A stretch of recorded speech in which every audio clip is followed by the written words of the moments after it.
Bueno, buenos días, bienvenidos, bienvenidas. Empezamos con un pelín de retraso esta sesión titulada Lucha armada en el largo 68, historias conectadas. Hemos juntado aquí una serie de propuestas de comunicaciones que llegaron individualmente, pero que pensamos en la organización que compartían o podían prestarse a entrar en debate sobre este aspecto que pusimos en el título, ¿no? Sobre las conexiones entre escenarios geográficos distintos entre sí. En primer lugar, interviene Xaquín Bermello, que viene de la Universidad de Santiago de Compostela, y nos presenta la comunicación titulada La bisagra cubana, la oleada revolucionaria cubana en las colonias portuguesas, del auge foquista a la intervención militar en Angola, algunas ideas. Cuando quieras, Xaquín. Vale, muchas gracias, Pau. Buenos días. La comunicación que aquí presentada forma parte de mi proyecto doctoral, que se propone analizar el impacto internacional del triunfo revolucionario cubano del 59 y sus repercusiones en la organización y el ejercicio de la lucha armada en las colonias portuguesas. El texto es una primera aproximación escrita ya hace un par de años a través de la propuesta de las oleadas revolucionarias y, por consiguiente, desde el estudio de las dinámicas transnacionales de la izquierda armada en los años 60 y 70. Presentaré los principales puntos que apoyan mi propuesta y bueno, mi propuesta viene a ser un poco el marco insurreccional y revolucionario cubano de los 60. Los estudios sobre la dinámica transnacional de la izquierda armada, la literatura, han destacado la existencia de elementos claves para determinar el grado de influencia que un evento transformador tiene en otros movimientos u organizaciones. Es interesante trabajar sobre la existencia de una identidad colectiva que enmarca la movilización, que establece un consenso a la hora de interpretar el mundo y de legitimar la acción colectiva de estos grupos y que permite crear vínculos entre ellos a nivel ideológico y organizativo. La condición de evento transformador ha sido, en mi opinión, correctamente atribuida a la Revolución cubana por su proyección en la nueva izquierda europea, en el movimiento negro norteamericano y en las guerrillas rurales y urbanas de los años 60 y 70 en América Latina. No ha sido así con el anticolonialismo revolucionario de los 60, y es cierto que la proliferación de estas organizaciones anticoloniales de izquierda responde a otras dinámicas, algunas mucho más antiguas que la Revolución cubana, como podía ser las influencias de la Unión Soviética, otras de la época de la posguerra mundial, nominalmente la Guerra Popular China, el maoísmo, las guerras de Vietnam y la Guerra de Argelia. Sin embargo, en 1966 tiene lugar un acontecimiento fundamental, que es la Conferencia Tricontinental de La Habana, y que su celebración, en mi opinión, abre las puertas a repensar el papel revolucionario de la Revolución cubana con el anticolonialismo africano. Anthony Captcha, al historiar la Revolución cubana, centra su análisis en las crisis y los debates derivados de estas crisis. Dice que la existencia y el papel de estos debates recurrentes han constituido durante mucho tiempo una parte clave del proceso cubano de cambio y adaptación y, lo que es más importante, un reflejo de la dinámica interna de cambio y supervivencia dentro de la revolución. Dos de las crisis que Anthony Captcha señala son las de 1966-63 y la de 1970. Sobre estas crisis, como generadoras de nuevos debates y nuevas realidades para la Revolución cubana, yo me apoyo en ellas para interpretar la condición y el impacto de la Revolución cubana en lo que hoy denominamos sur global y que en aquel momento se denominaba tercer mundo. Es precisamente, entrando ya en materia, en febrero del 62, cuando Fidel Castro, en la segunda declaración de La Habana, dice que las revoluciones no se exportan, que las revoluciones las hacen los pueblos, pero que Cuba ha dado y da ejemplo de cómo hacer la revolución. Expuso esto tras conocerse la expulsión de Cuba de la Organización de Estados Americanos y, por lo tanto, el aislamiento del sistema político latinoamericano. La segunda declaración de La Habana es, en mi opinión, un análisis político del contexto latinoamericano, es un aviso a los pueblos del continente sobre los peligros del imperialismo, reflectido, por ejemplo, en las conductas que Fidel Castro señalaba como imperialistas en el caso de los recientes sucesos de Santo Domingo, de los que podremos escuchar algo después seguramente. Es también una consigna de lucha para el pueblo latinoamericano y sobre todo es una propuesta táctica. En sus palabras, iniciar la lucha con pequeños grupos de combatientes irregulares de campesinos. Es un texto que anticipa la ruptura del orden mundial y la irrupción de los pueblos pobres de América Latina en la historia. Continuando con este contexto, en el mismo año, en el 62, la crisis de octubre, la crisis de los misiles, Cuba se vio sorprendida en esta crisis por la realpolitik soviética al quedarse apartada de las conversaciones de paz con los Estados Unidos, lo que va a desencadenar una desautorización internamente en la Revolución Cubana hacia la Unión Soviética.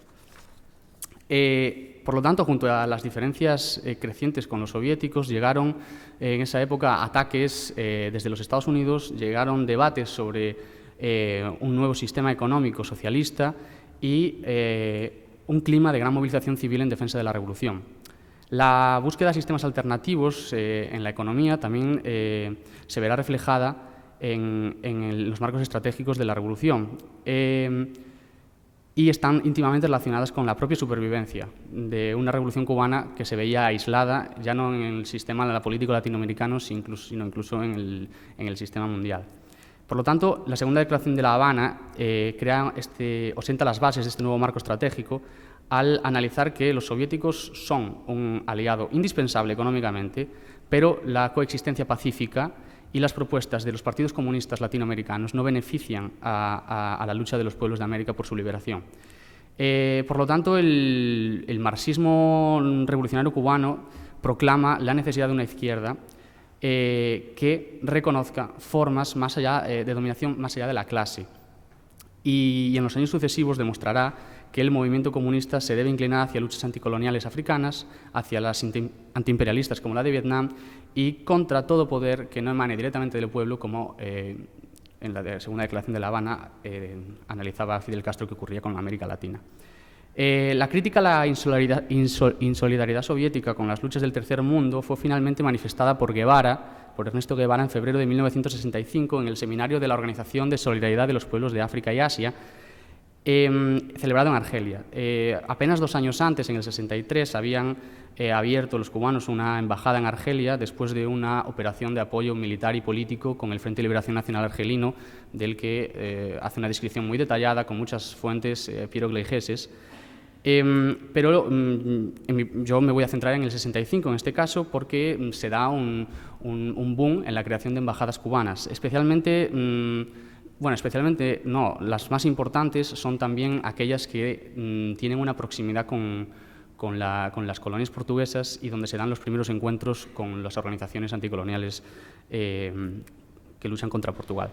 Estoy hablando de las embajadas de Guinea-Conakry, todas ellas abiertas en el 65, Guinea-Conakry que tiene frontera con Guinea-Bissau y era la sede del Partido Africano de la Independencia de Guinea-Bissau y Cabo Verde, el Congo-Brazzaville, la actual República del Congo, frontera con la pequeña región angolana de Cabinda y donde tenía la sede el Movimiento Popular de la Liberación de Angola, y Tanzania, su capital Dar es Salaam, que era un núcleo de reunión de muchísimos grupos y que en concreto allí estará la sede del Frente de Liberación de Mozambique, de Eduardo Mondlane, que tenía ahí sus bases por la frontera norte-sur con Mozambique. A mayores de las embajadas, en 1965 también se crea una delegación de la Dirección General de Inteligencia Cubana, bajo el liderazgo de Manuel Piñeiro, que después acabará formando parte del Departamento América en los 70 para las operaciones cubanas en el continente americano. La DGI operaba desde el 65 en el continente africano con el objetivo de entablar relación con los movimientos de liberación africanos y coordinar las actividades clandestinas e insurreccionales de los cubanos en el continente. Esta ventana de oportunidades que se abre en el 65, 3 años después de la Segunda Declaración de La Habana y pocos meses, año y medio aproximadamente, después de la llegada de la operación militar, sanitaria y diplomática a Argelia, contó con un elemento catalizador fundamental que fue el viaje que realiza Ernesto Guevara entre diciembre del 64 y febrero del 65, en el cual se organizan reuniones con muchos grupos armados, con diversos gobiernos, pero especialmente con los con las 3 organizaciones que he mencionado antes que luchaban contra el colonialismo portugués. Concretamente, Guevara creía que las posibilidades insurreccionales del Congo eran las que interesaban a un país que había sufrido el asesinato del líder carismático que era Patrice Lumumba, que tenía una intervención mercenaria con la CIA amparando por detrás, y aunque no forma parte de esta comunicación, el propio Guevara es bastante conocido que lideró un grupo de casi aproximadamente un centenar de cubanos al interior del Congo para intentar iniciar esta insurrección en el propio verano del 1965. Él creía que los esfuerzos humanos y materiales de las organizaciones de liberación, de los movimientos de liberación, debían destinarse a liberar el Congo. Y esto le causó problemas, por ejemplo, con el Frente de Liberación de Mozambique, de Mondlane, cuando el último rechazó la idea porque su interés estaba en liberar Mozambique y no el Congo. Sin embargo, acontecimientos muy contrarios ocurrieron con el MPLA de Agostinho Neto y Lucio Lara, con los que se reunió en Brazzaville a través de las buenas relaciones con el gobierno del Congo-Brazzaville, que propiciaría después la apertura de la embajada y la llegada del antiguo embajador de Argelia, ahora destinado al Congo, y donde se iniciaría una buena relación con una misión militar para adiestrar columnas del MPLA. Y después comentaré más en detalle la relación con el Partido Africano de la Independencia de Guinea-Bissau y Cabo Verde de Amílcar Cabral, porque al final mi investigación me ha llevado más hacia ese caso. El caso es que el marco y la propuesta de acción cubana tiene otro momento fundamental. De momento he hablado de la Segunda Declaración de La Habana, de el discurso de Guevara en la Organización de Solidaridad de los Pueblos de África y Asia en el 65 y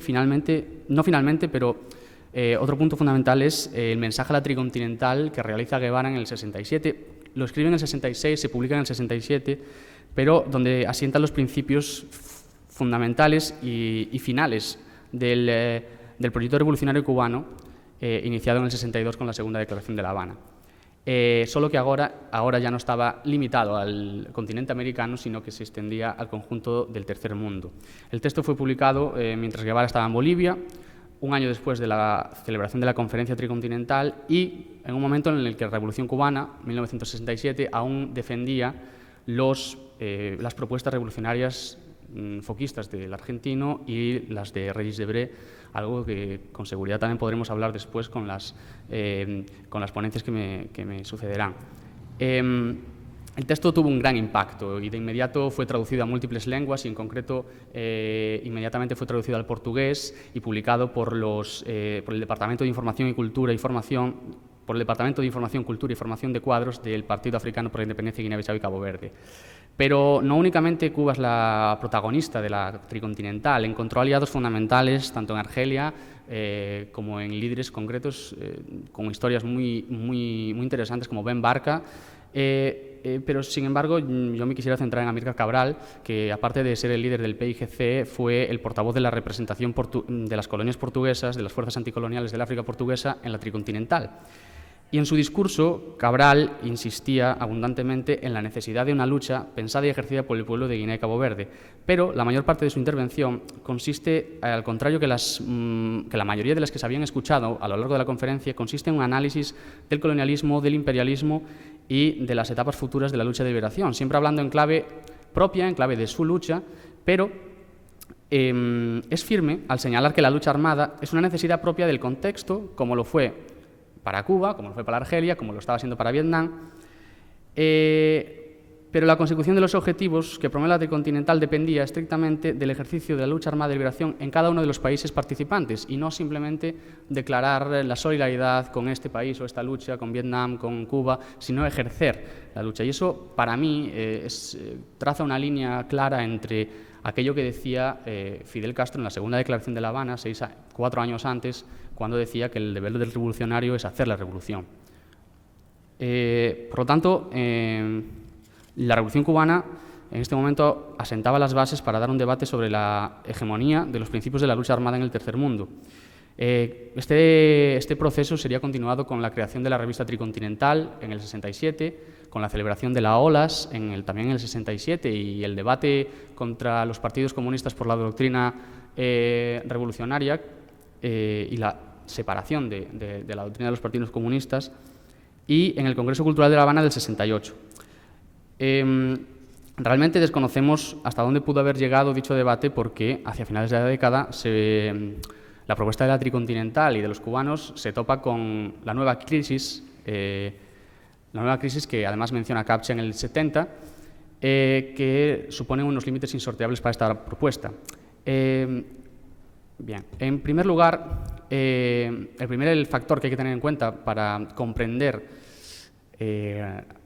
las limitaciones de este proyecto es que, al señalar a cualquier país neocolonial como un espacio aceptable para que nazca un nuevo movimiento armado de liberación, como proponía Fidel Castro, como proponía Cabral, puso en alerta a países como Egipto, en ese momento aún gobernado por Nasser, que no solo estaban reprimiendo a la oposición comunista, sino que tenían un miedo real a que pudiese crearse ese tipo de insurrección dentro de sus fronteras.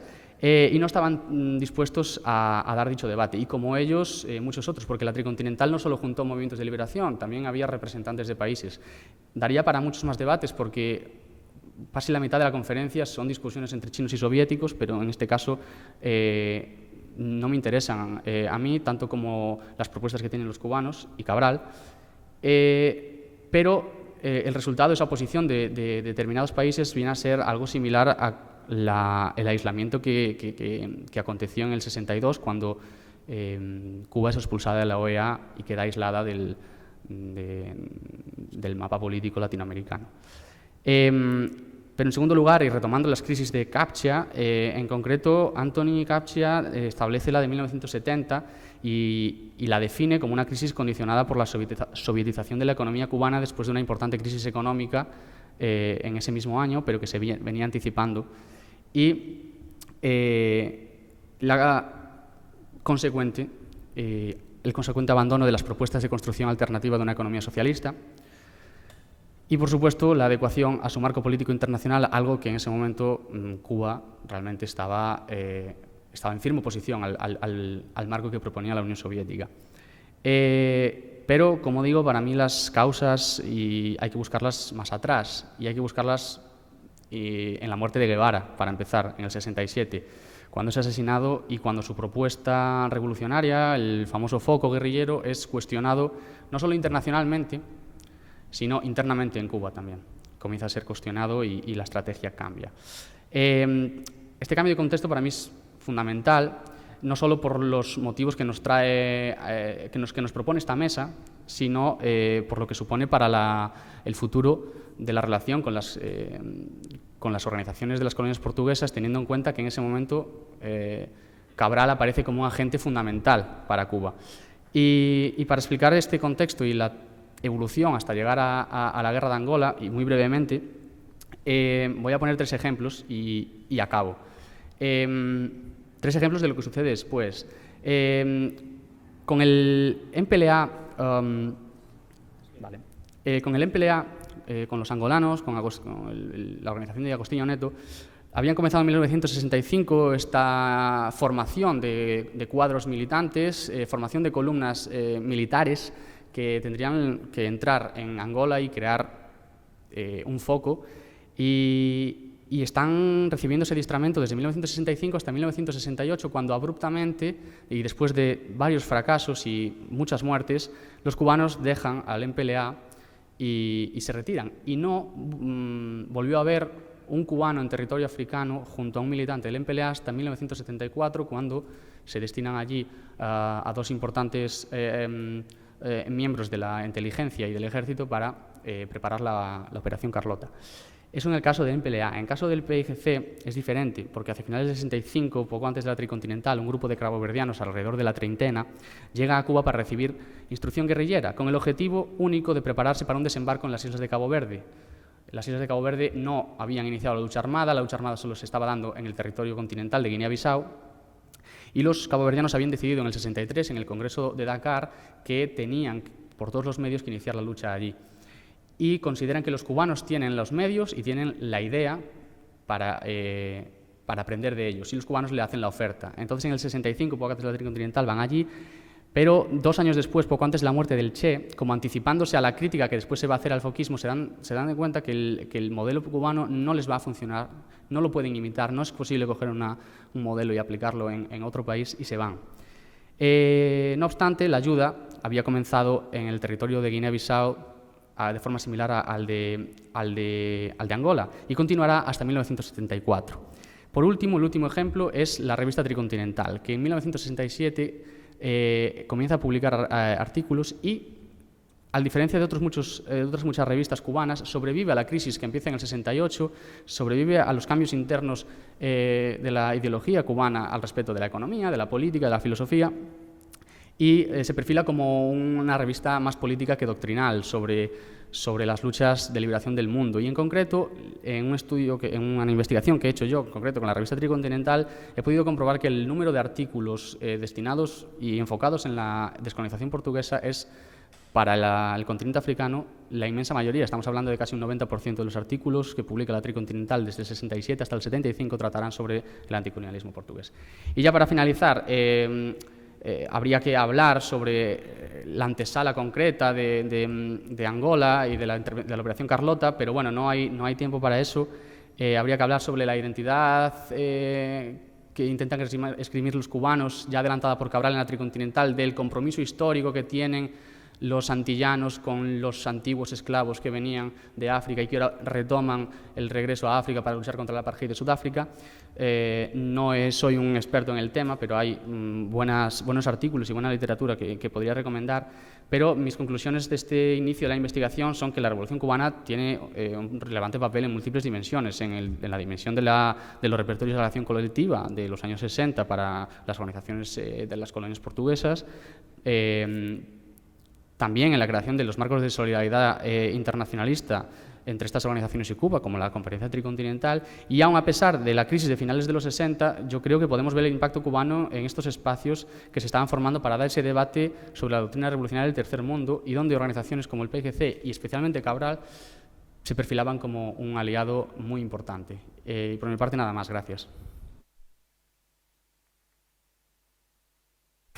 Matemáticamente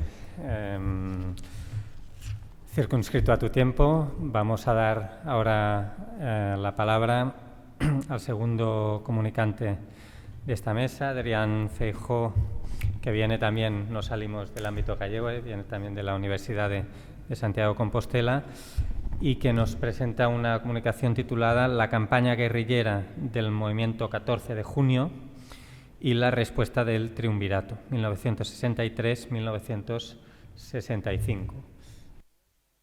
Todas y todes. Bueno, inicio esta conferencia, que realmente no es exactamente lo que estoy trabajando ahora mismo en cuanto a mi tesis, que ahora toco temas más asociados a la OEA, a las relaciones diplomáticas transcontinentales y en especial en el escenario Caribe en los años 60. Esta ponencia viene más bien del trabajo que llevo haciendo unos años con una serie de documentaciones sacadas de los archivos estadounidenses relacionadas a la contemporaneidad de la República Dominicana, sobre todo en este marco de los años 60, de transformaciones a partir de la Revolución Cubana. Bien, la intención de mi ponencia radica sobre todo en dos puntos. Por un lado, la lucha armada que llevó a cabo la agrupación política 14 de junio entre noviembre y diciembre de 1963 en República Dominicana. Y por el otro, la respuesta y la sociología del gobierno del triunvirato cívico-militar que gobernó Dominicana entre 1963, cuando da un golpe de Estado contra el gobierno democrático de Juan Bosch, poco después del periodo transicional tras la muerte de Trujillo, y 1965 con la guerra civil en Santo Domingo, que ya se nos escapa del marco. Pese a que la actividad guerrillera fue breve, ya digo, unas semanas apenas, entre finales de noviembre y inicios de diciembre de 1963, el interés radica sobre todo en ver las aspiraciones de una izquierda revolucionaria entusiasmada por el modelo de la Revolución Cubana y del modelo foquista, de la estrategia de la implantación de este régimen cuya inspiración, pues eso, va a ser la intención de crear un modelo foquista en la República Dominicana, una experiencia que ya les adelanto que fracasará. El otro punto de interés es el mismo triunvirato cívico-militar, porque es un gobierno frágil, impopular, en manos de los militares, que reprime sistemáticamente la izquierda y que busca la supervivencia de ciertas estructuras y de ciertas políticas, e intenta sobrevivir un poco en base al acercamiento con los Estados Unidos, que siempre fue el gran valedor de los gobiernos conservadores de la zona, o conservadores entendiendo esto como anticomunistas. Y esto se enmarca a su vez con el contexto en el que vive en el Caribe en los años 60 y cómo Estados Unidos quiere evitar que se desarrollen nuevas iniciativas contrarias a sus intereses en un espacio que desde el siglo XIX, desde mediados, finales del siglo XIX, viene siendo su, dicho pronto y mal, patio trasero. El trabajo se basaría en tres fuentes. Las fuentes primarias, que ya mencionamos, que serían los documentos de la Embajada estadounidense en Santo Domingo, localizados en los National Archive and Record Administration de Washington, que pude consultar gracias al Grupo Hispamérica de la Universidad de Santiago de Compostela. Las memorias de excombatientes que vivieron la experiencia de la guerrilla del 14 de junio, que son bastante variadas y hay bastante cantidad, de hecho, y luego ensayos de diferentes autores, sobre todo dominicanos, que trataron el tema de la historia de este periodo. En especial me gustaría mencionar, si alguien busca una recomendación o si alguien busca un libro interesante para entrar en la contemporaneidad de la República Dominicana, yo siempre recomiendo a Piero Gleijeses, La esperanza desgarrada, en concreto, que es el que utilicé para este trabajo. Bien. Antes quisiera contextualizar un poco lo del triunvirato.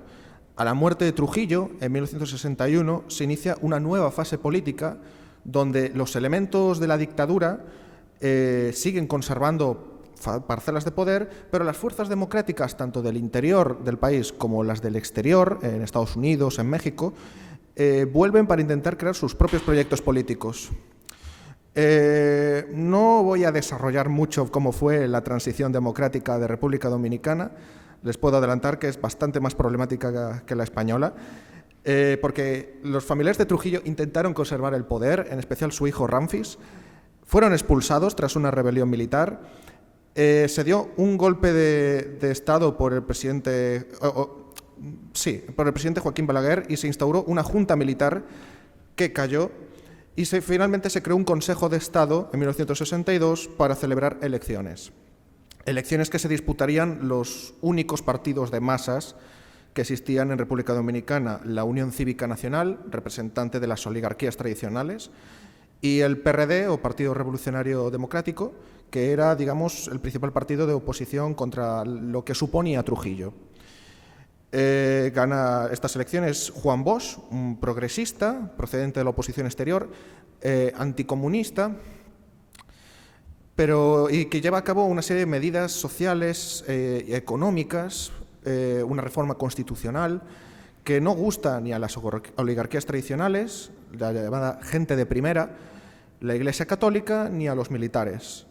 La presidencia de Bosch, que duraría aproximadamente 6 meses, se vio abocada a tensiones y a constantes problemáticas que estallaron entre el 24 y el 25 de septiembre de 1963, con un golpe de las Fuerzas Armadas y la policía, aduciendo el caos de la administración de Juan Bosch, o supuesto caos más bien, y la amenaza comunista. La Junta Militar se compone, pero debido a que los militares eran muy impopulares, debido sobre todo al legado de la dictadura, se forma un gobierno civil apoyado por las oligarquías tradicionales, los partidos políticos tradicionales, especialmente la Unión Cívica Nacional, y una miríada de pequeños partidos, y las fuerzas de seguridad del Estado dominicano. Se forma el triunvirato, compuesto por estos 3 sujetos: Manuel Tavares Espaillat, Emilio de los Santos y Ramón Tapia Espinal. El nuevo régimen se aboca a una recesión económica, hay desempleo, las prácticas administrativas se descomponen y hay una gran corrupción y contrabando, protagonizado sobre todo por el ejército. Esta situación genera una enorme impopularidad, sobre todo, como destaca este fragmento de uno de los informes de la embajada, entre los jóvenes de izquierdas, que mencionan en otros textos, se mencionan explosiones de bombas, vandalismo, atentados, etc. Pero también se menciona en diferentes textos antes también quería mencionar que hay una gran división social. Realmente hay gente que apoya el nuevo régimen y hay gente que no lo contempla como una solución, y esto se ve reflejado, por ejemplo, en cómo se acaban dividiendo sindicatos, organizaciones políticas y organizaciones sociales, que es lo que se destaca en estos fragmentos de acá.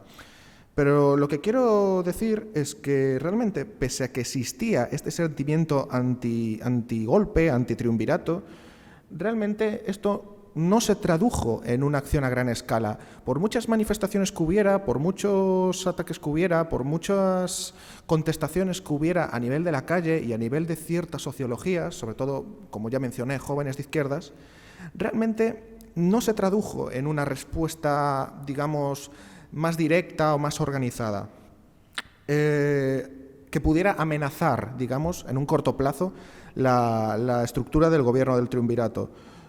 Según Gleijeses, se podrían aportar diferentes motivos, entre ellos de que el propio gobierno de Bosch anterior ya había perdido muchos apoyos, la brutalidad policial, que seguía siendo muy relevante, y el sentimiento de impotencia ante la posibilidad de luchar contra probablemente la estructura más fuerte del Estado dominicano, que era la policía y las Fuerzas Armadas.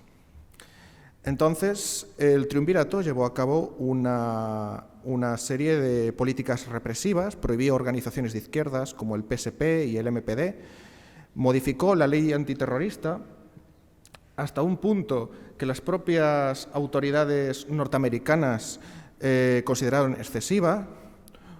Hubo deportaciones. En este fragmento, por ejemplo, se menciona una ruta de deportaciones a partir de entre Dominicana, Jamaica, Canadá y París, que tuvo que clausurarse, y se menciona que de momento tiene que mantener a los indeseables en casa. Bastante revelador. Todo esto bajo la idea de una amenaza, ¿no?, de la amenaza roja, que al mismo tiempo servía para asustar a los Estados Unidos en busca de reconocimiento, porque realmente los Estados Unidos no habían reconocido el gobierno del triunvirato, ya que venía de un golpe de Estado. Tampoco tenía, sobre todo al final, simpatía por el gobierno de Bosch, pero el gobierno del triunvirato no lo reconoció inmediatamente. Entonces, para recuperar esas ayudas y esa asistencia fundamentales para una economía dominicana que estaba en caída libre, necesitaban ese reconocimiento, y la mejor manera de conseguir ese reconocimiento era azuzar el fantasma del comunismo, el fantasma de que la inestabilidad podría llevar a una nueva Cuba, a un establecimiento de un nuevo régimen en el patio trasero de los Estados Unidos. Otra estrategia fue prometer elecciones libres, y se estableció un calendario electoral el 26 de noviembre que, para que se hagan una idea, hasta los propios estadounidenses en Washington consideraban bastante inviable, bastante fantasioso. Bueno, aquí tenemos a Juan Bosch con el presidente Kennedy. Luego, el otro gran protagonista es la guerrilla del 14 de junio, un partido de extrema izquierda que viene de una tradición de expediciones de oposición antitrujillista, no mucho más antigua, es de 1959 aproximadamente. Si quieren, en el turno de preguntas se puede incidir más en ello. Castristas, muy inspirados por la Revolución Cubana, escépticos de la democracia al estilo liberal, y que buscaban la justicia social. Inicialmente, en las elecciones habían renunciado a presentarse, y hubo sectores que apoyaron a Juan Bosch. Pero esto en realidad ocultaba más bien las divisiones internas del partido, que pronto se dividió entre los duros, que querían a toda costa una insurrección armada contra el gobierno imperante, sea el de Bosch, sea el que surgiera de un hipotético golpe de Estado de la derecha, y los flojos, los que consideraban que una guerrilla foquista al estilo cubano era totalmente inviable en Dominicana porque no tenían las condiciones para ello. Los duros acabaron controlando los principales órganos de poder del partido, como la Comisión Política, el Comité Militar y el Comité Ejecutivo Central, e iniciaron la infraestructura para reunir recursos como armas o contactos con militares progresistas para ir preparando una posible insurrección armada. El golpe de Estado era una amenaza tangible, avanzando ya en 1963, pero para los duros esto era bueno, porque agravaría las contradicciones del régimen heredero de la dictadura de Trujillo, heredero temporalmente hablando, perdón, y serviría para propiciar su propio modelo y sus propias acciones. El golpe de Estado reveló que no estaban preparados para la clandestinidad, no habían conseguido preparativos suficientes y estaban sometidos a acoso constante de la policía. Y esto era conocido por el líder, Manolo Tavares. Los duros iniciaron, mientras tanto, los preparativos de la insurrección y se llegó a una encrucijada. No tenían apoyos de ningún tipo. Habían hecho demasiadas promesas de insurrección en caso de que hubiera amenaza de los militares. Entonces, uno de los duros, Fidelio Despradel, le planteó un ultimátum a Tavares Justo el 6 de noviembre. O iban a la guerrilla o él iba a quedar como un cobarde y los duros iniciarían la insurrección por su cuenta. Al final se decidió que iniciarían la insurrección, que se llevó a cabo el 26 de noviembre de 1963, cuando la infraestructura abrió 6 focos guerrilleros en el interior montañoso del país. Y al mismo tiempo buscaron crear un frente urbano, al estilo un poco del foquismo cubano, que les apoyase con suministros, con armas, con información, etc. Fueron solos. No fueron otras organizaciones de izquierda, no contactaron con oficiales del ejército o suboficiales que pudieran tener carácter más democrático. En este documento de la Embajada de Estados Unidos se menciona el organigrama completo de los focos, liderado por Tavares Justo y por los supersabios, que eran el nombre que recibían los principales dirigentes del grupo duro de la agrupación. Siendo así más simples, había gente que creía, dentro de la agrupación, que creían que iban directamente a su muerte, directos a la muerte, mientras que otros pensaban que sería un paseo militar, y otros creían que iba a darse una lucha amplia en el tiempo, pero que podrían tener éxito. El caso es que hubo errores de planificación y problemas de expectativas desde el minuto 1. El campesinado no iba a apoyar la insurrección, no hubo caos beneficioso del frente urbano, ni armas, ni suministros. Hubo una falta de preparación enorme, un desconocimiento del terreno total.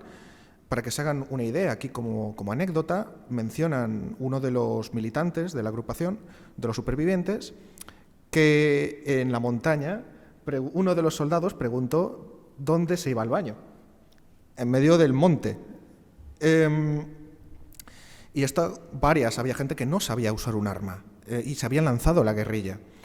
Y lo peor de todo es que hubo filtraciones de seguridad. De hecho, uno de los testimonios aventura: todo el mundo sabía en Santo Domingo que el 14 de junio se preparaba para alzarse. En los barrios se hacían colectas para las guerrillas, la Embajada de Estados Unidos conocía la posibilidad de una insurrección desde el 2 de diciembre, hubo un foco fallido del MPD, del Movimiento Popular Democrático, el 24 de octubre, un mes antes de que se iniciase la guerrilla del 14 de junio, y el peor de todos, que el 6 de noviembre, 2 militantes, Ozuna y Guzmán, fueron detenidos por la policía y revelaron los planes de una insurrección. Y aquí viene una de las partes más interesantes. Si el triunvirato con seguridad sabía que iba a haber una insurrección, ¿por qué lo permitió?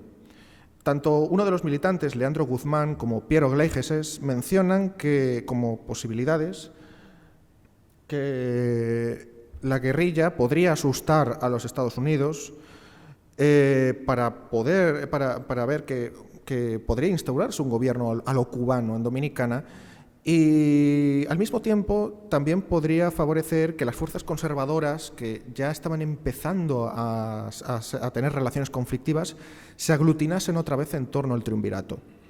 Los telegramas y los airgrams de la embajada van día a día a través de diversas fuentes de información, desde informaciones off the record a la prensa también, de cómo va evolucionando la guerrilla. La primera referencia es del 2 de diciembre. Los bombardeos, los avances, el colapso de los frentes van sucediéndose,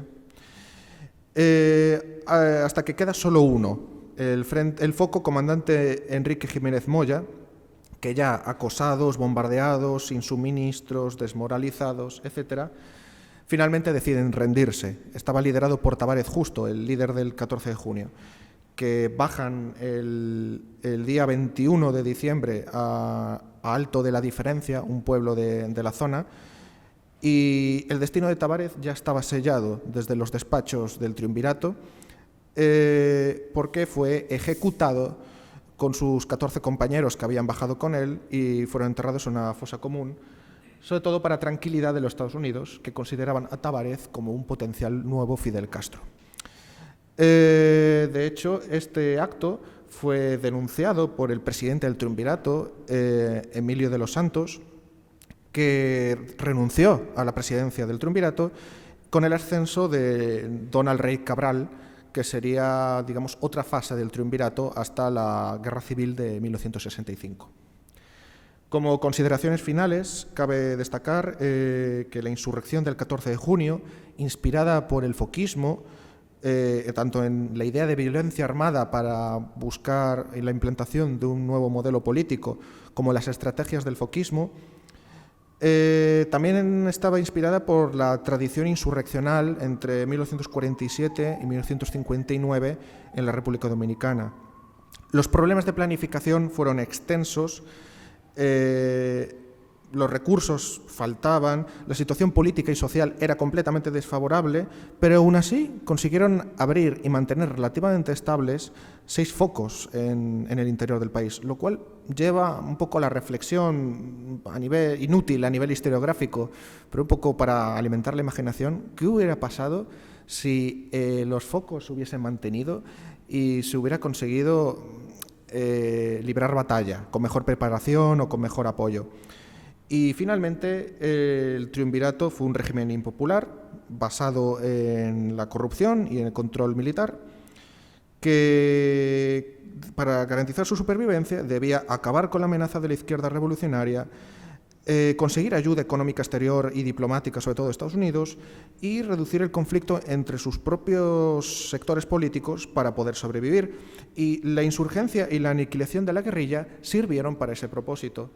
Y finalmente, ya como finalísimo, que ya se me echa el tiempo encima, cabe destacar que la insurgencia no terminaría aquí, ya que la Guerra Civil de 1965 tuvo una destacada participación del 14 de junio, y aún en 1973, en el régimen de Joaquín Balaguer, que podríamos llamar una dictadura democrática, se intentó la experiencia de Playa Caracoles con el coronel Francisco Camaño Deñó, que también fracasaría.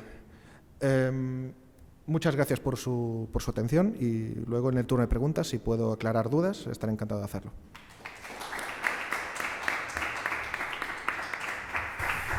Muy bien, obrigado, Adrián. Damos agora a palavra ao Flamarion Maués. Portanto, vamos para além do mar a partir de agora. Flamarion Maués vem do Instituto Federal de São Paulo e vai apresentar uma comunicação intitulada Livros e Luta Armada, as edições de obras de Carlos Marighella nos anos 70 na Europa. Bueno, después de hablarmos um pouco em português, né? De se falar um pouco sobre foquismo, né? Algumas derivações do foquismo, a minha apresentação e a seguinte também vai tratar um pouco do rompimento com o foquismo, né? Com as ideias que surgem de guerrilha urbana. E, nesse sentido, um dos nomes importantes, veremos dois nomes importantes aqui, porque depois, na apresentação da Carla Luciana, ela também vai tratar de um dos fundadores da ideia da guerrilha urbana, né? Mas um outro nome importante é o Carlos Marighella, né? Um líder comunista brasileiro. Só inicialmente dizer que esta apresentação, né, ela faz parte ainda de uma investigação, de uma pesquisa em andamento, né, sobre essa questão da edição dos livros e das obras, né, do Carlos Marighella na Europa, né, geralmente relacionadas à luta de guerrilha, guerrilha urbana, aos movimentos revolucionários de finais dos anos 60 e início dos 70, muito influenciados pela Revolução Cubana, mas já rompendo com a ideia do foquismo, né?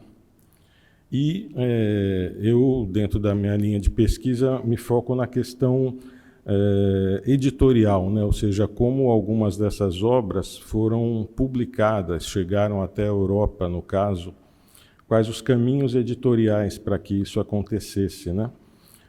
Como se deu esse trajeto entre uma obra publicada, no caso do Carlos Marighella, né, textos clandestinos, feitos no Brasil de forma totalmente clandestina, qual o caminho que eles seguem para chegar até uma publicação em outros países e principalmente na Europa como um centro também de difusão desses textos, né? E dentro dessa linha, uma questão importante é a da edição política, né? Que faz parte de todo um quadro editorial, sempre lembrando aqui que quando eu falo editorial é sempre em relação a livros, tá? Esse tipo de edição política, né, é um tipo de editora, de casa publicadora, que vai surgir em vários países, mas com grande importância na Europa, desde o período da Segunda Guerra, a Grande Guerra, mas principalmente nos anos 50 e 60, com alguns editores fundamentais, como o Feltrinelli e o Masperot, entre outros. Esse tipo de ação editorial, né, basicamente vai juntar, vai unir de forma muito próxima, né, a ação propriamente editorial, no caso, publicação de livros, né, com um engajamento político. No texto, né, tem toda uma questão, toda uma parte sobre essa questão da edição política e do papel que as organizações de esquerda, em particular as organizações comunistas, dão ao livro, né? Não será possível aqui, pela questão do tempo, abordar isso, mas quem quiser ver um breve resumo sobre isso, no texto tem algumas referências sobre essa questão da edição política e desse papel, digamos, bem importante que o livro, né, ganha nas organizações de esquerda, em particular nas organizações comunistas.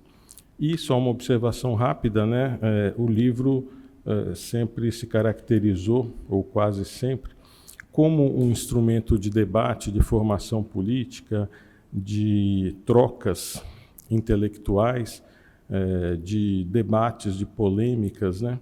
E, nesse sentido, ele sempre se mostrou muito propício, muito adequado para essa proximidade com a política, com a ação política, com a formação política, né? Mas, em função do tempo, eu vou passar mais diretamente ao nosso personagem e depois a sua obra e a sua edição na Europa.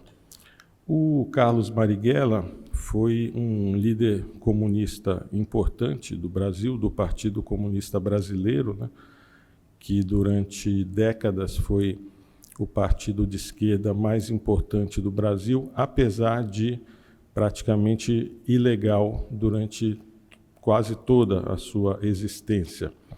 O Marighella, desde jovem, se filia ao partido, se torna um quadro político, um dirigente.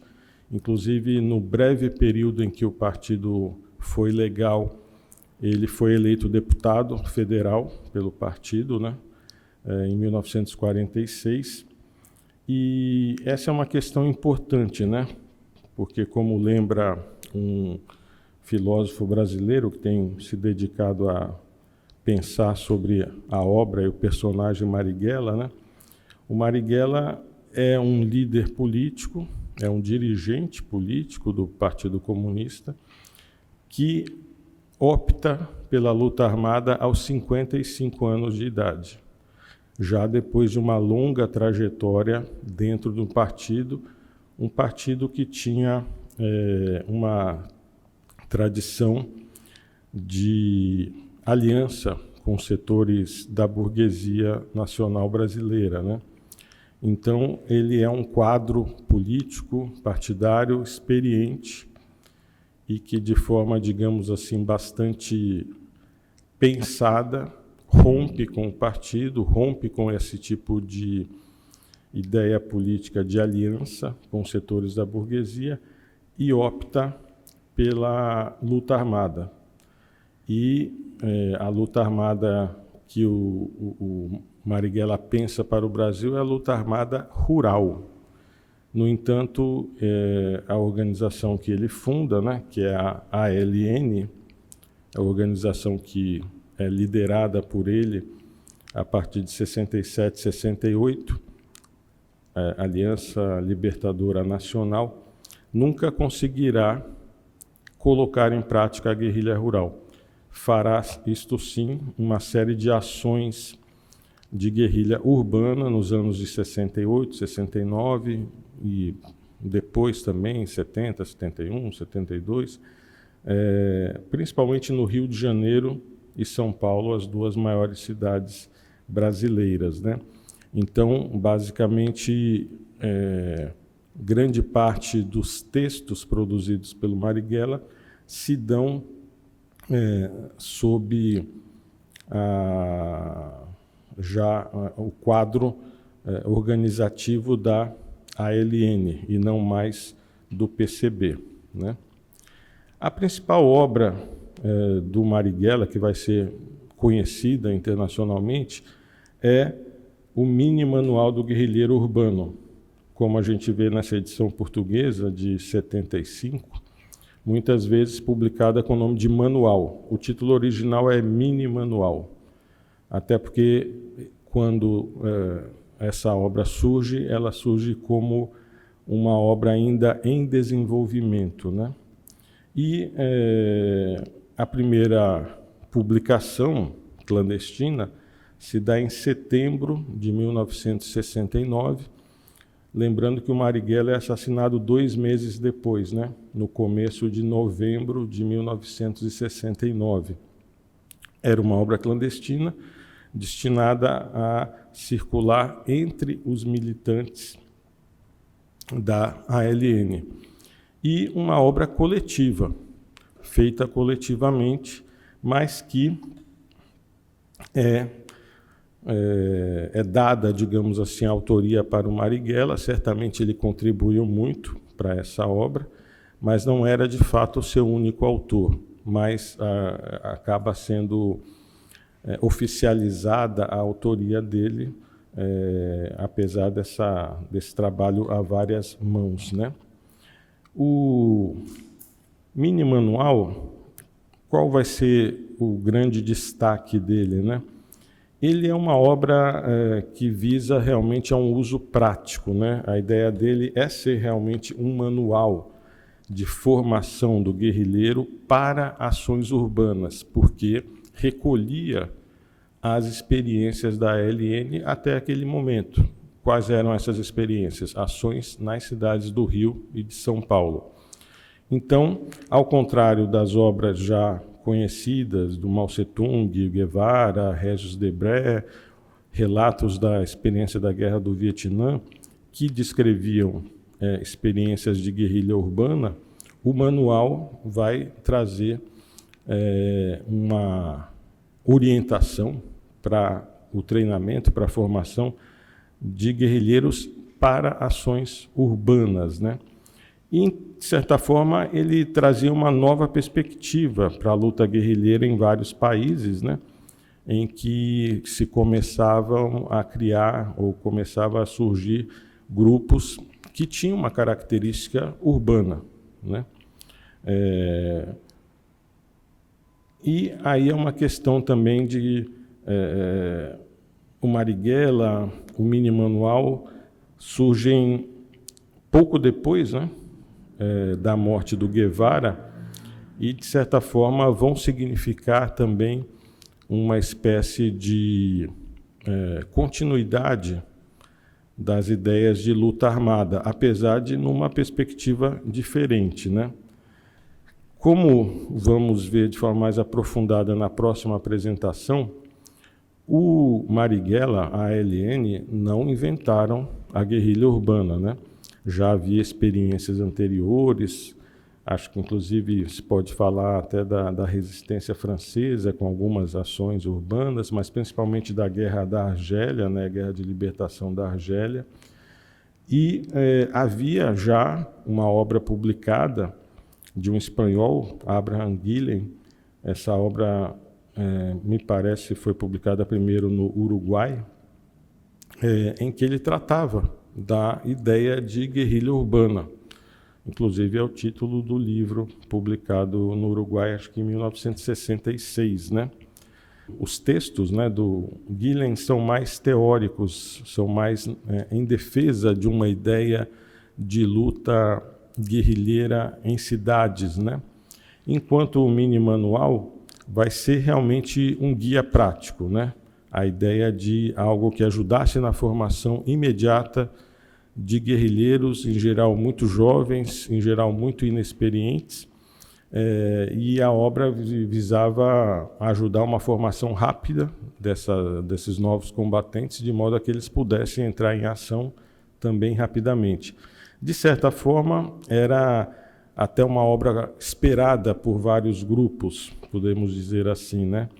Que buscavam essas novas formas de ação muito mais vinculadas às cidades do que aos campos, principalmente no caso europeu, né?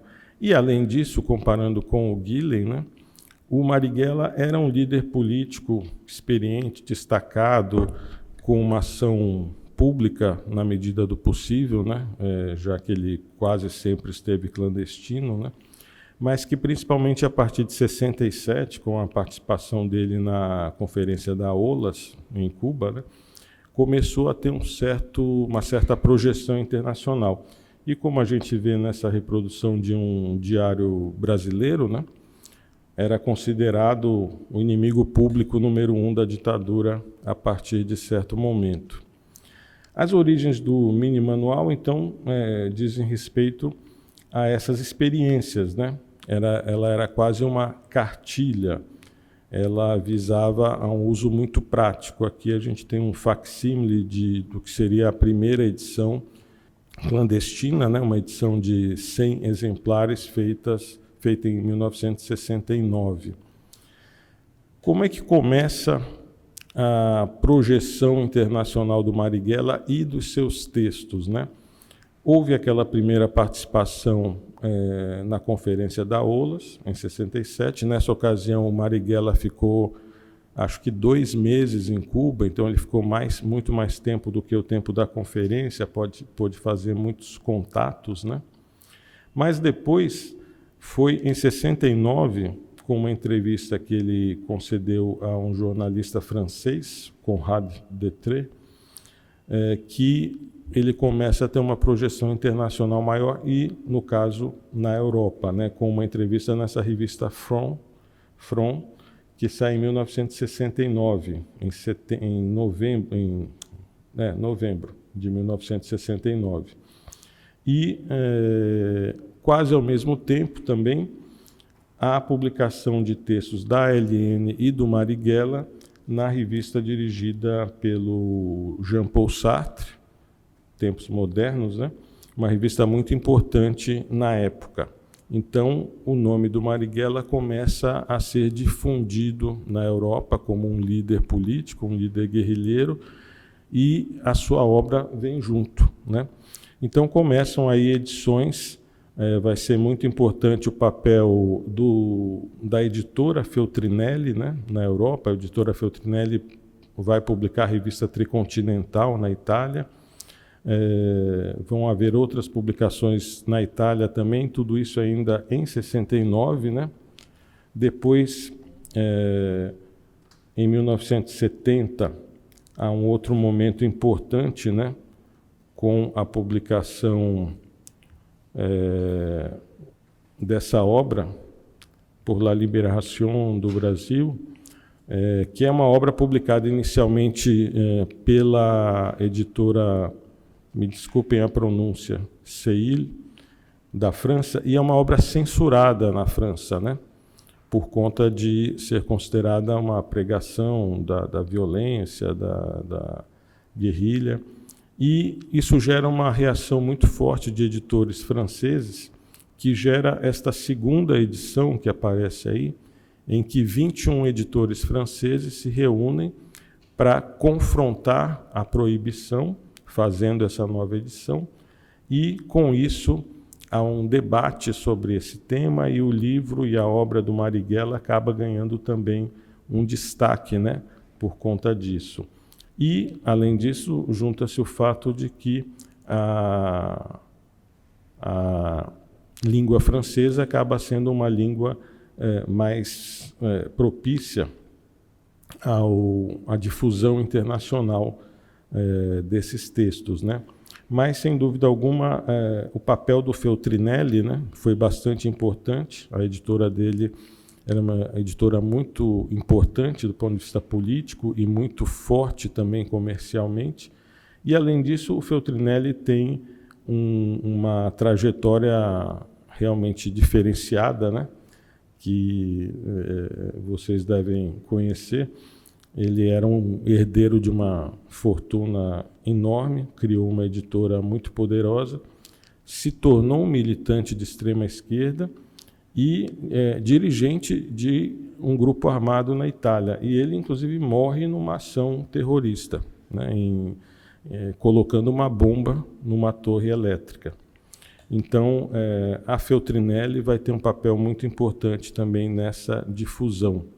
Além da revista Tricontinental, que já foi mencionada, né? Os cubanos são aqueles que primeiro fazem uma difusão do mini manual do guerrilheiro urbano. Depois a gente vai ter uma edição muito importante também na Inglaterra, vão ser, na verdade, 2 edições diferentes. Depois, na Alemanha, essa difusão vai crescendo em outros países também, não só nos europeus, né? Chile, Argélia, Estados Unidos, Japão, Portugal, em 1971 já, México. Então, o mini manual ele acaba se tornando um texto muito difundido nesse início dos anos 70, né? Há algumas ideias sobre uma certa política que teria até havido por parte do governo cubano de transformar o Marighella numa espécie de substituto do sucessor do Che Guevara, né? Mas isso é algo também que, ainda que fosse algo real, com a morte do Marighella se tornou inviável. A gente tem várias referências, né, tanto por depoimentos de ex-militantes de grupos de esquerda armada europeus sobre a influência do mini manual nas suas ações, né, como também referências de fontes policiais que dizem ter encontrado algum exemplar do mini manual junto aos militantes de várias organizações, algumas delas muito ativas e muito conhecidas. Brigadas Vermelhas, Baader-Meinhof, vários grupos espanhóis e outros grupos também da Europa, né? Então, a gente tem também na literatura sobre terrorismo várias referências ao Mini Manual e a outras obras do Marighella, né? Sempre colocando o Mini Manual do Guerrilheiro Urbano como uma obra de referência para várias organizações, né? Então, não resta dúvida de que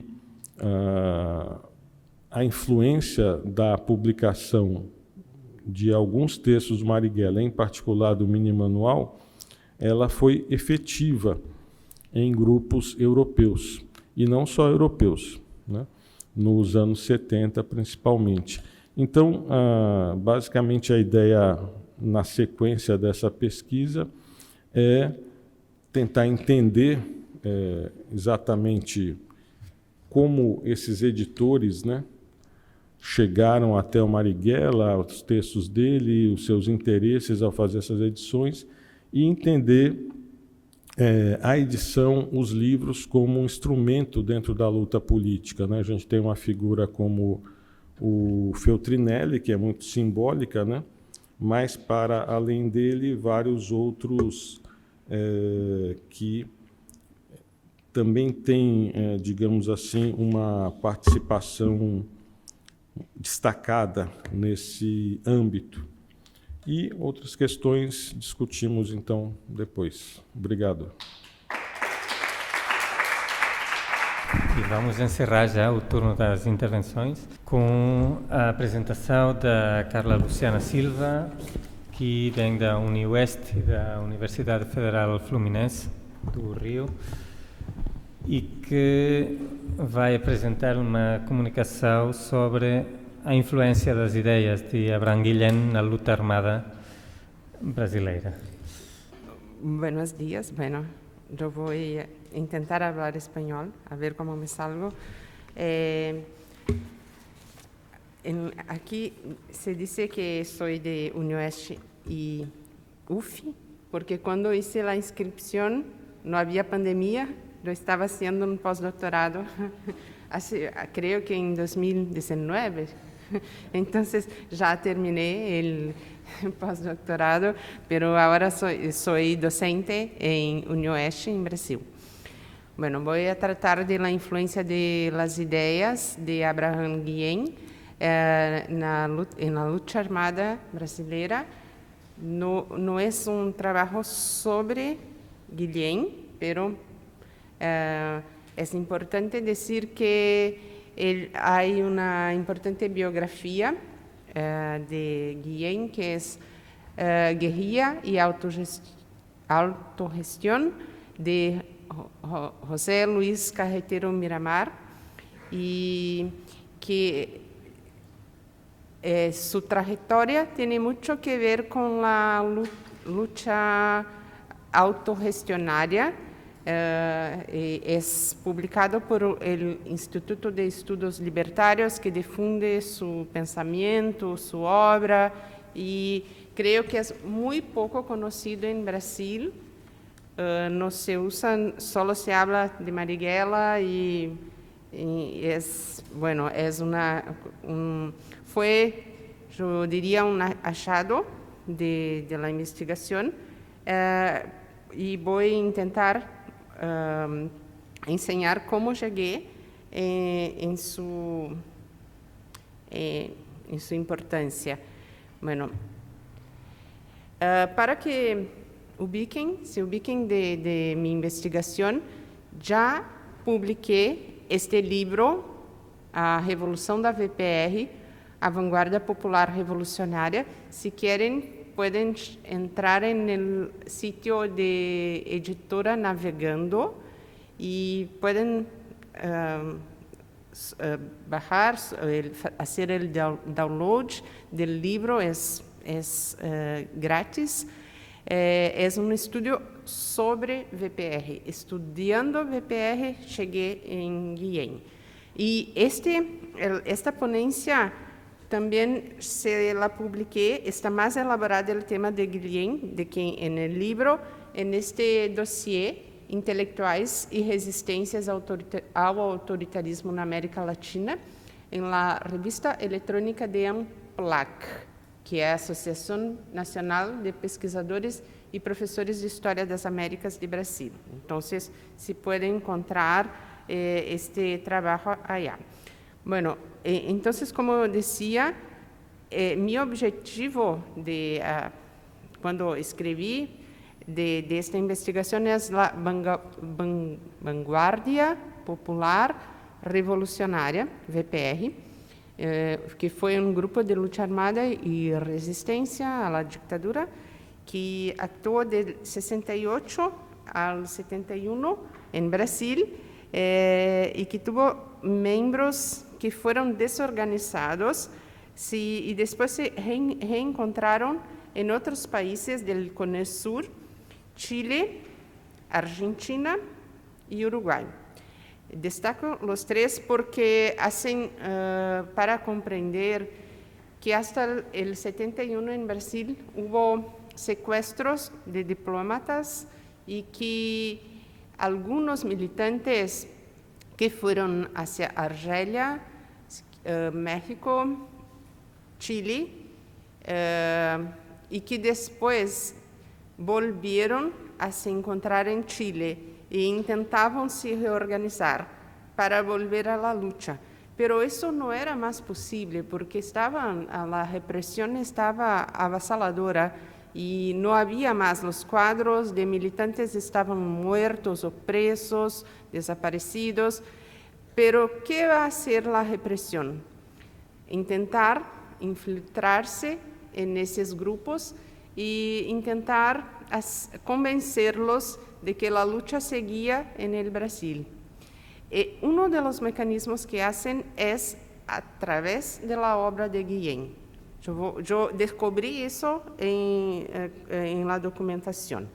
Entonces, esa es la grande cuestión. Ellos tentaban se reorganizar de distintas formas, pero hubo el golpe de Pinochet en Chile e eso de alguna manera hizo las cosas malas. Entonces, algunos fueron para Argentina, pero había en Uruguay una base de cooperación y de un elemento infiltrado que hacía espionaje con los grupos brasileños y que incluso fue al Brasil para intentar convencer a los militantes, otra vez siempre a través de la obra de Guillén. Entonces acá hay apenas una tapa de su libro, de uno de sus libros, Desafío al Pentágono, y Guillén era español y, bueno, se fue con la guerra, se fue a Argentina, fue expulso, se fue a Uruguay. Su trabajo fue asesor, digamos, es una palabra de hoy, pero estaba con los Tupamaros y para hacer la lucha libertaria, una fracción anarquista en los Tupamaros y la originalidad de sus ideas es justo pensar que la lucha hay que ser una lucha del campo, pero hay que ser una lucha urbana. Entonces no se puede separar las dos cosas. Eso se desarrolla en varios de sus trabajos. Después, su trabajo también fue utilizado por las FARC en Colombia y también por IRA. Entonces, su obra es bastante conocida por los grupos que hacen ese tipo de lucha, que es una lucha urbana, rural, pero que intenta tratar de los dos momentos de la lucha, que no son dos momentos, pero en fin. Entonces, intentan esos grupos, entonces, están acá, se deslocan entonces, van a Uruguay y están en Chile. No se sabe si Guillén llega a conocer los reales militantes o si el infiltrado conoce su texto, pero sí que algunos militantes sí, especialmente Joaquín Cervera Pires, que él cita textualmente.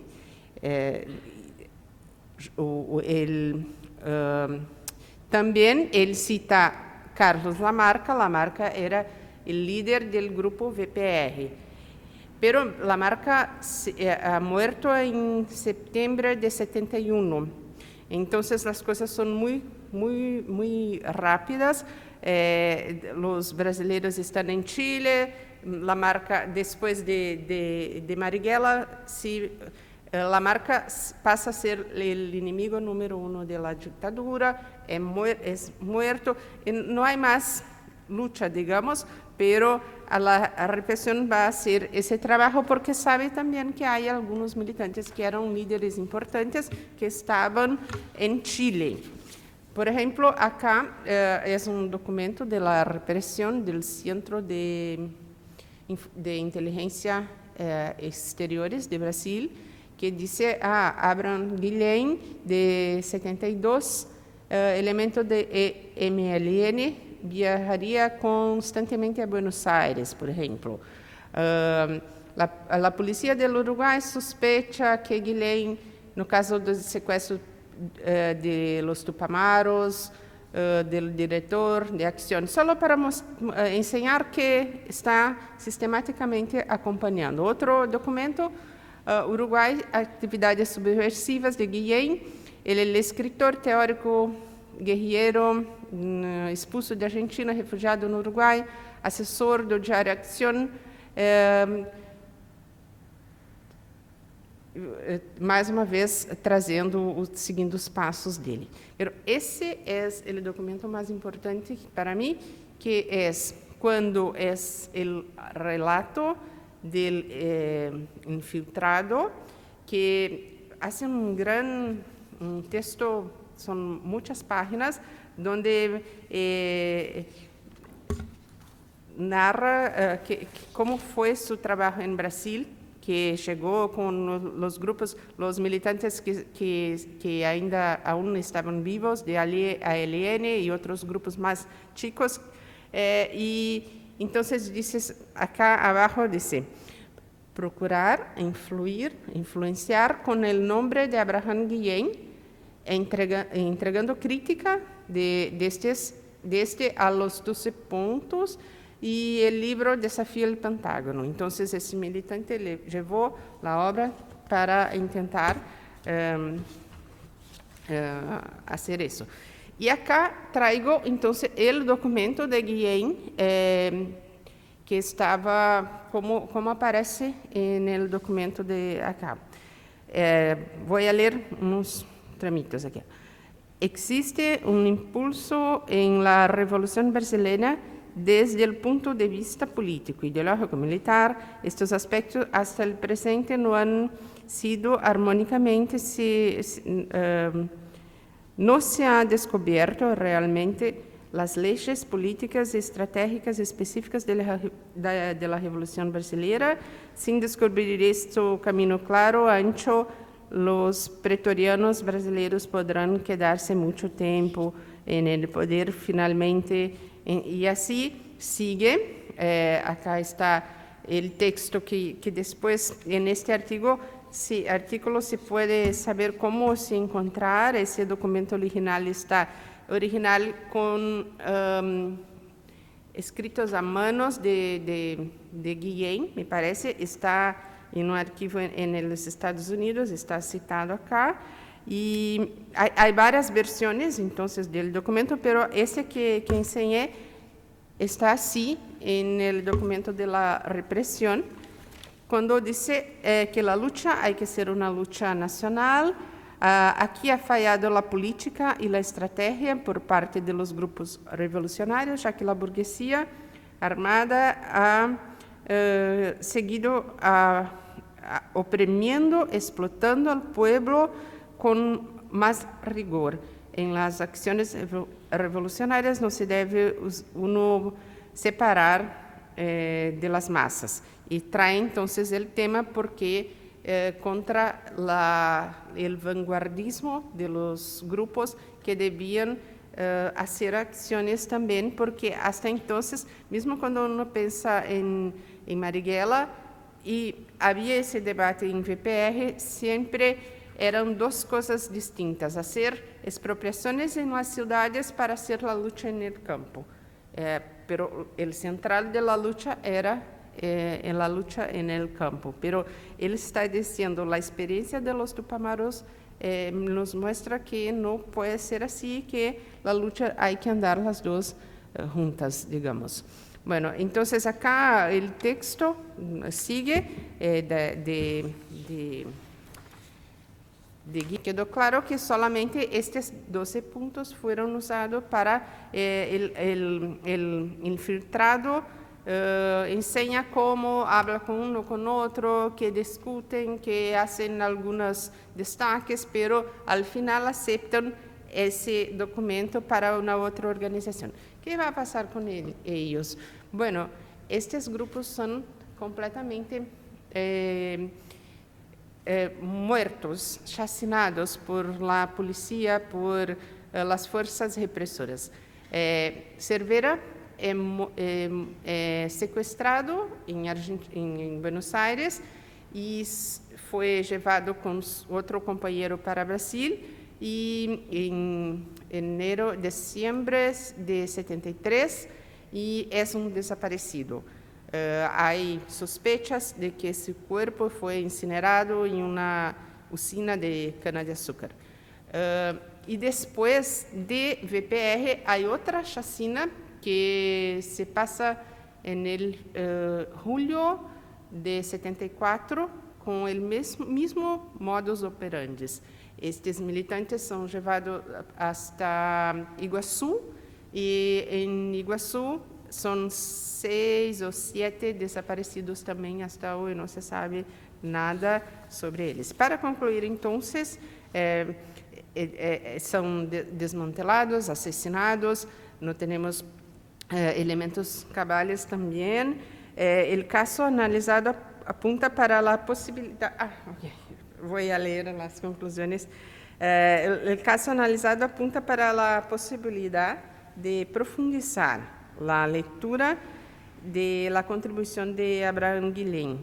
También apunta para las relaciones entre la experiencia de los tupamaros y los demás grupos de lucha en el Brasil. Es importante resaltar o quanto a repressão estuvo ligada diretamente aos acontecimentos. Chegou a formar, a criar situações para aproximar militantes e assim facilitar seu fim, sua morte, seu arresto. Os documentos mostram que o Centro de Inteligência brasileiro acompanhava as movimentações em Chile e en Uruguay, también en Argentina. Usaron la aproximación programática de los militantes, aprovechándose de esta tentativa de realizar una lectura teórica que podría aproximar los países de la definición de revolución latinoamericana, pero que es una crítica al foquismo, y incluso está muy claro que en aquel momento no era posible. Vamos a tener en Brasil en el 74 la guerrilla do Araguaia, pero es una otra proposición, sí que es una lectura maoísta, pero que también es totalmente develada después, pero son percepciones y organizaciones muy distintas. En ningún caso el foquismo fue solo aplicar automáticamente. Digo eso porque en Brasil la literatura siempre dice los militantes eran foquistas, los militantes aplicaban la teoría de los focos, Debré fue sí, muy lido, había publicaciones. Flamarion debe saber mucho de que hay varias, decimos mimeografados, no sé cómo se dice, que son con las máquinas que se usaban en las escuelas para hacer reproducciones de textos. Y bueno, pero tenían, claro, el compromiso asumido con Cuba, no hay dudas. Los movimientos de resistencia buscaron construir sus experiencias a partir de lecturas propias. Muchos de estos vínculos aún están para ser descubiertos. No se descarta que Lamarca y Marighella hayan conocido la obra de Guillén. Lamarca me parece que sí, porque pasó un tiempo, mucho tiempo de su vida de lucha armada, no solo clandestino, pero sin ninguna comunicación. Entonces, lo que hacía era leer y estudiar en esos tiempos. El uso, entonces, fue una parte pequeña de sus obras. Los militantes se reorganizaron en Chile, tuvieron espacio para estudiar, buscar alternativas, pero las informaciones que llegaron a ellos sobre lo que de fato ocurría en Brasil eran truncadas, infiltradas, pero el compromiso de volver al país para seguir la lucha hablaría más alto. El compromiso de sangre haría con que volvieran. Acreditaban, no sé. Acabaron huyendo una vez más para Argentina después del golpe, y de allá muchos fueron víctimas, entonces, desaparecidos, como este caso de VPR y también del propio Cervera, que ya hablé, que aparece textualmente citado por Guillén. Con tanta desmemoria, en un momento de tanta desmemoria producida por la represión, los textos de Guillén nos abren, me parece, un nuevo camino a explorar sobre la lucha armada, no solo brasileira, pero latinoamericana, porque, bueno, como vemos, estaba en Uruguay, era leído en Chile y también tuvo su influencia también en Brasil. Entonces, era más que nada eso, no es un estudio sobre Guillén, pero sobre la influencia mismo de sus ideas para este grupo en especial. Gracias. Discúlpame, español. Ahora abrimos el debate. Hay un micro que lo está gestionando Xavier. Levantad un brazo y vamos dando palabra de forma más o menos ordenada. También podéis pedir palabra, obviamente, desde la mesa para cruzar preguntas, comentarios, lo que apetezca. Buenos días, todavía.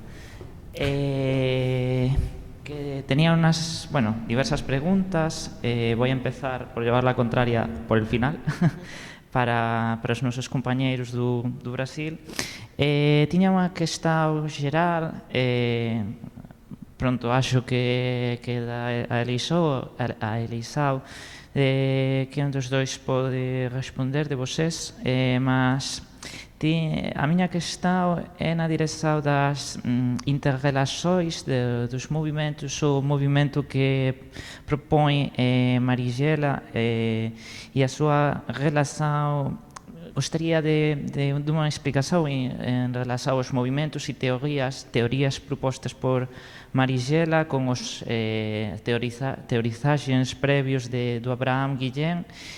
E tamén tiña un bocadiño de curiosidade en relación á situación destes movimentos. Acho que a segunda comunicante, a señora Silva, falou máis en relación a eso.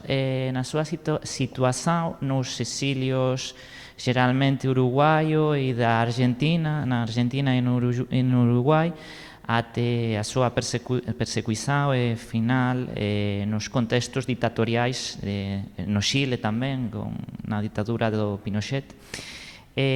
ata a desaparición deses movimentos na súa situación ao interior no Brasil, senón no exilio. E despois, para Xaquín, en relación a esa... Hablabas un par de ocasiones del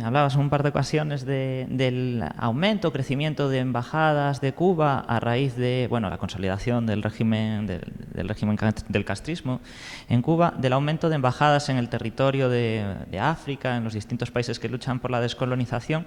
Y era un poco por saber si ese crecimiento de las embajadas, supongo que tengo la curiosidad de saber si se basea en embajadores, un personal diplomático que esté vinculado al propio movimiento guerrillero del castrismo, o si hay una renovación, digamos, del cuerpo diplomático, a grandes rasgos, claro, que es un tema que me interesa, el de los cuerpos diplomáticos, para la apertura de esas embajadas en los países de la lucha descolonial. Y luego para Adrián Feijóo, una pregunta también, una curiosidad que me queda dentro de esos espacios de lucha del movimiento 14 de junio y demás, las posibilidades que hubo, si se planteó, de intervención o apoyo, el auxiliarse un poco dentro de las fronteras, o a través de las zonas de frontera con Haití, dentro de lo que es de esa propia isla. ¿Qué relación o canales de comunicación pudiera haber para tratar de apoyarse en esa lucha de un modo transfronterizo dentro de lo que es la propia isla? Y ya está. Gracias. Bueno, tenemos materia para todos. Si queréis, vamos respondiendo. Obrigada. Vou te responder em português. Bom, se eu entendi, sobre o exílio, sim, muitos foram para o Chile, porque no Chile de Salvador Allende era a pátria do socialismo naquele momento. E, como eu disse, era possível asilo. Né? Esses militantes, eles que foram canjeados, né, que foram trocados pelos embaixadores, foram 115, 118 pessoas, mais ou menos, que foram trocadas, e são todos militantes. Alguns foram para a Argélia. A Argélia também, eles se organizam revolucionariamente, tentam passar por Cuba, passam por Cuba, e o objetivo é voltar para o Chile, para no Chile reorganizar a luta no Brasil. Esse é o contexto dos que queriam continuar a luta. Claro que eu não tenho o número agora, mas em torno de 30 mil pessoas que estão asiladas no Chile. Né? É outro contexto, são pessoas que querem reconstruir a sua vida e que vão sofrer muito com o golpe do Pinochet. Tem alguns estudos sobre isso que mostram como é depois tentar sair do Chile depois do golpe. Então, o grupo que eu estudo é um grupo que não quis ir para as embaixadas e não quis vir para a Europa. Eles quiseram ficar por lá. Tentam ir para a Argentina. Na Argentina, não é um lugar onde eles queiram ficar. Inclusive, alguns vão entrar em alguns grupos de militância, alguns vão tentar se fixar. Tem uma base, a VPR tem uma base em Misiones, que fica em Posadas, e alguns vão para Misiones, Posadas e Corrientes também. Fica um tempo lá, mas os contatos são feitos em Buenos Aires. Então, é um território de trânsito e de organização. Tem ali uma relação com os paraguaios também. Né? E o Uruguai é um lugar de outro tipo de exílio, que são outros militantes, que são os militantes vinculados ao Leonel Brizola, que era um militante trabalhista muito próximo do presidente deposto, João Goulart. Então, é uma militância nacionalista que se organiza e que fica e permanece, tanto que o Jango, ele seria morto no Uruguai. Tem um debate sobre a morte dele, ele fica ali, né? Mas esse infiltrado que eu estou falando, ele percebe que o Uruguai é uma ponte. Nós temos espaços de fronteira, Brasil, Uruguai, que são fronteiras que de um lado da rua é Brasil, de outro lado da rua é Uruguai. Então, é um espaço que permitia, de certa forma, o trânsito de militantes. A ALN tirou muitos militantes do Brasil através da fronteira de Rivera, que é um espaço que permite isso. Eu acho que seria mais essa a questão sobre a questão teórica, né? Eu acho que talvez o Flamelion vai falar, mas o Marighella tem um peso fortíssimo do PCB, então ele rompe porque o PCB não quer a luta armada, entretanto, ele segue com um projeto muito nacionalista, diferente do que é a VPR, que tem outras, muito mais voltado a um grupo. Para pensar a teoria no Brasil, teria que pensar um grupo chamado POLOP, que é um grupo que faz uma discussão, mas aí, se quiser, depois também eu posso passar alguma referência. Obrigada. Bem, o pensamento do Marighella se volta muito para uma crítica à postura do Partido Comunista no golpe de 64. Né? Há uma crítica que não é só dele, que muitos fazem, de um imobilismo e de uma total desarticulação do partido para reagir ao golpe. E a partir daí se intensifica uma série de questionamentos ao partido, né? E a questão dessa política de alianças, que era uma política já relativamente antiga do Partido Comunista Brasileiro e que vai sofrer muitas críticas também como uma coisa muito vinculada a uma ideia reformista que deveria ser revista. Então ele faz críticas, digamos, tanto mais conjunturais ao partido, no sentido dessa não ação, né, não reação ao golpe, mas também algumas críticas mais profundas em termos teóricos e de projetos políticos para o país. Mas a ALN, propriamente, tem uma questão importante que o próprio nome nos ajuda a ver, Ação Libertadora Nacional. Me parece que a ALN não tem propriamente um pensamento teórico mais elaborado para o Brasil. Eles vão ser um grupo muito voltado para a ação.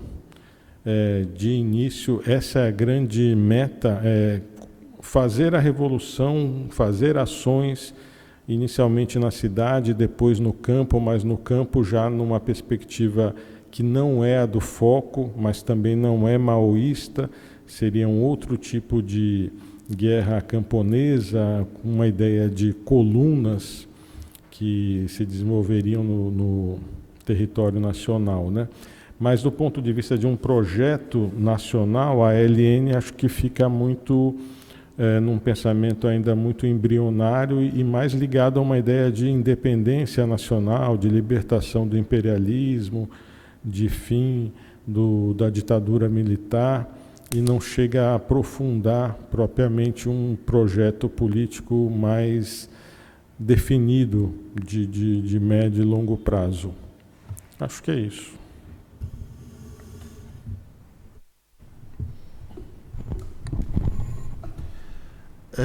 Bueno, gracias por tu pregunta.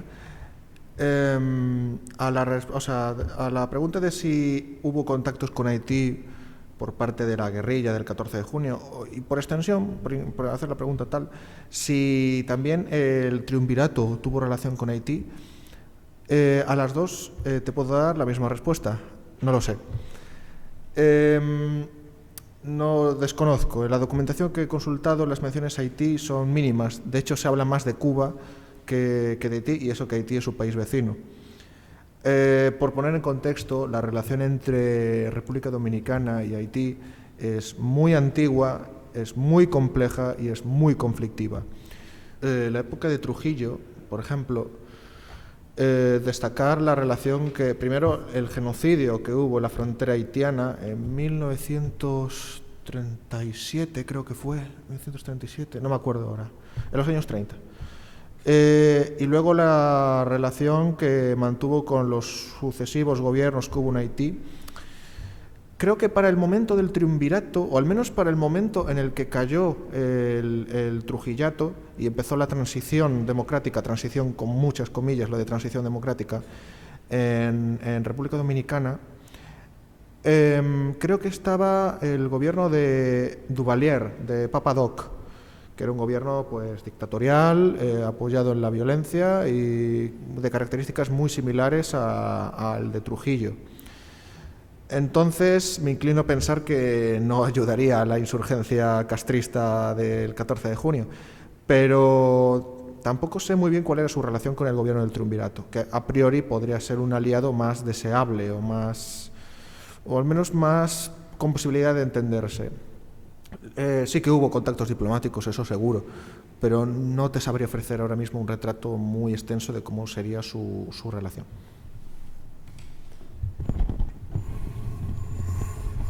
Hola. El cuerpo diplomático de la Revolución Cubana, hasta donde yo tengo noticias, cambia completamente. Es decir, no solo cambia, sino que hay una ampliación en el continente africano. Durante la dictadura de Batista y, por supuesto, años para atrás, no existía una sola embajada cubana en África, hasta donde yo tengo noticia. Por lo tanto, esta abertura de embajadas es un paso al frente de la Revolución Cubana, en donde ve potenciales aliados. Primero es Argelia y después son, sobre todo, Guinea-Conakry, Congo-Brazzaville y Tanzania. Y a todas ellas, el embajador al que mandan es una persona vinculada al gobierno, normalmente vinculada al movimiento 26 de julio y con una relación personal o bien con Piñeiro o bien con Fidel Castro. Porque las comunicaciones que se establecían entre embajada y dirección de la revolución en Cuba no eran escritas, por eso son difíciles de rastrear. Habitualmente eran conversaciones telefónicas que las recuperamos a su manera a través de las memorias, por ejemplo, de Jorge Serguera, el embajador en Argelia, y bueno, pues hablaban con términos tabús porque las conversaciones podían estar pinchadas. Pero en todo caso, gente de confianza, gente muy íntima con la dirección de la revolución y con ese objetivo de ampliar la base de apoyos en todo el contexto del 62 al 67, de crear unas condiciones adecuadas para la supervivencia de la revolución también. Respecto a la República Dominicana, quería saber si el Partido Socialista Popular participa, al igual que lo hace en Cuba, en alianza con el movimiento 26 de julio, en las acciones guerrilleras, o sigue sosteniendo la vieja tesis de la necesidad de primero construir una sociedad burguesa avanzada para luego, ya si acaso, avanzar al socialismo.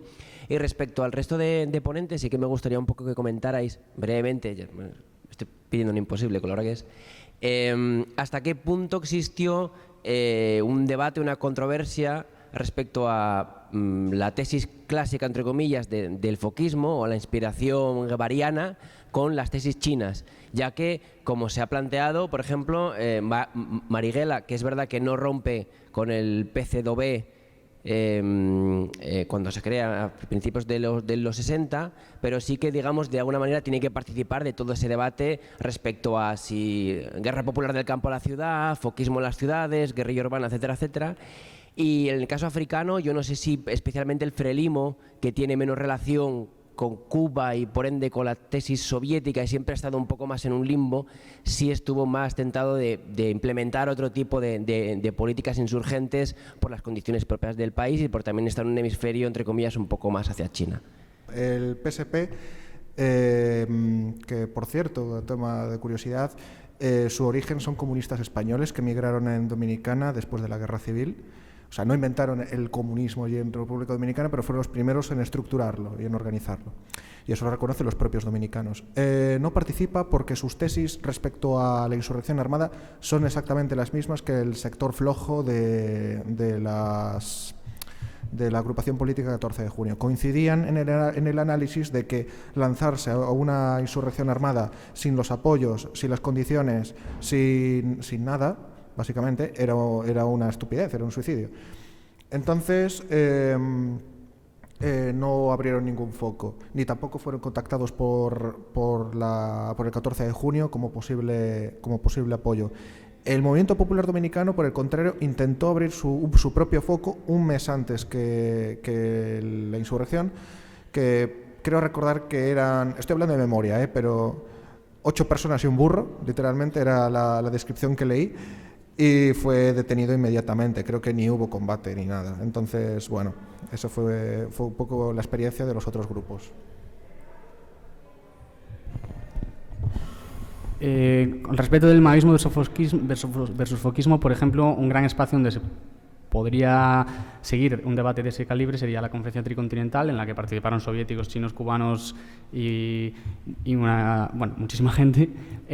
Pero es que en ese momento los chinos están con otra idea, están peleando por la hegemonía del comunismo mundial con la Unión Soviética y, al igual que de formas similares a Cuba, Unión Soviética, dan ayudas materiales, económicas, financian a los movimientos. Al frelismo es prácticamente, no exclusiva, pero los chineses son los que tienen la influencia mayor en el frelismo, pero el debate ese yo no lo he podido rastrear como sí que se da un debate entre las viejas propuestas comunistas y las propuestas de Cuba en la organización, en la OLAS, por ejemplo, que se mencionó también en otras comunicaciones. Pero es que el contexto es diferente. El contexto del maoísmo, a pesar de que pervive, incluso mencionaba Carla la aparición en 74 de una organización maoísta en Brasil, a pesar de esas pervivencias que superan los límites de lo que González Calleja o Eduardo Rey Tristán llaman oleadas revolucionarias, la época del maoísmo como teoría revolucionaria realmente es más atrás, en los 50, principios de los 60, y en este momento China tiene un papel más de Estado con respecto al debate hegemónico por el control del comunismo, no tanto la propia práctica guerrillera. Sim, telegráfico.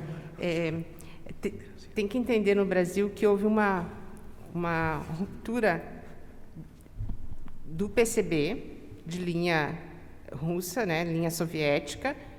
Em 62 se cria o PCdoB, são 2 partidos. O PCdoB vai assumir a linha maoísta. Dentro do PCdoB vai ter uma linha mais à esquerda ainda, que se chama Ala Vermelha. A Ala Vermelha, junto com o PCdoB, vai organizar outros que vão para o Araguaia. Em 74, eles são destruídos no Araguaia, fazendo essa luta que é a luta popular prolongada. É exatamente a inspiração no maoísmo que eles vão colocar, mas não tem essa força como referência teórica no Brasil, não. Mas não é o PCB.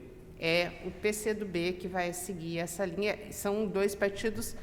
O PCdoB segue existindo até hoje no Brasil. O PCB também, apesar das mudanças, né, do partido, mas o PCdoB é muito próximo do que, sem empregar a luta armada, muito próximo do que ele era já nesse momento.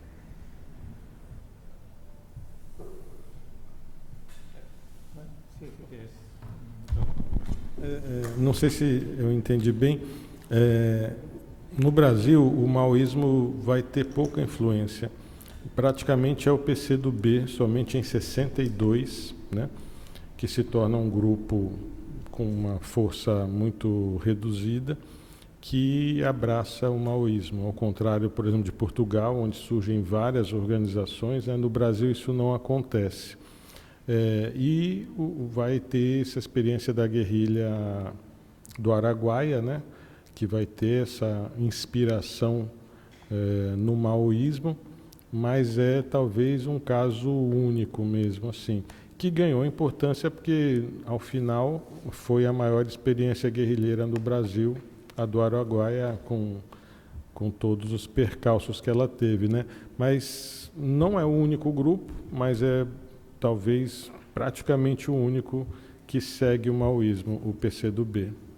Já na Argentina é outro quadro, também tem muita força na Argentina o maoísmo, mas é outro contexto. Bueno, muy bien, ahora sí que tenemos que cerrar. Obrigadísimo a todos, a todas, y nos citamos de nuevo a las 4 para las sesiones de la tarde.